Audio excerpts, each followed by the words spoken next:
in hard-hit Kerr County, Texas. Justin, I know you've been talking to a lot of people who lived through this flood nightmare, basically, but there are still a lot of people missing. Is it really tough just getting around that area? What kind of challenges are presented today? The good news is the main road through here, 27, is by and large open. There are some bridges that are washed out down going into Hunt, Texas, and that is where Camp Mystic is, where many girls are still needing to be rescued because there's no way to get to them. They're going to be doing helicopter rescues again. Right now, more than 130 helicopter rescues have happened from there. Of the 750 girls that were there, it's an all-girls Catholic camp, widely attended, storied camp going back decades here in Central Texas.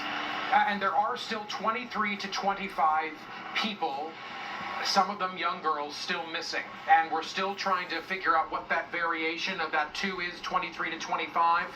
The most concerning thing is 24 people so far have died, and the number of the unaccounted for has not dropped as that number of deaths has risen.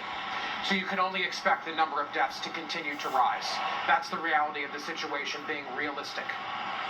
Taking a look at the power of the water that was coming through here to the tune of 30 feet of water rise. Think about that, a 3-story building of water going through the area where we are right now. And you can see how these decades-old cypress trees are laid over on their sides as if they were branches and twigs. And take note to the one that's still upright here, clearly bent in the direction of the water flow.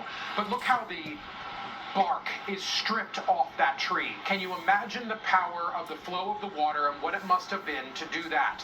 Austin Anderson behind the lens as we pan around to the left, looking downriver, down the Guadalupe River.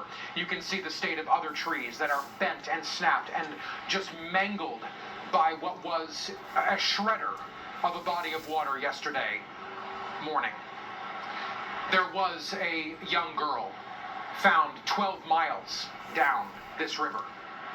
How horrific is that? 12 miles down the river, one of the people who was among the 24 who have died was found in a town 12 miles south. As we go to commercial break live here on the Weather Channel, we give you the images of the Guadalupe River 24 hours after catastrophe.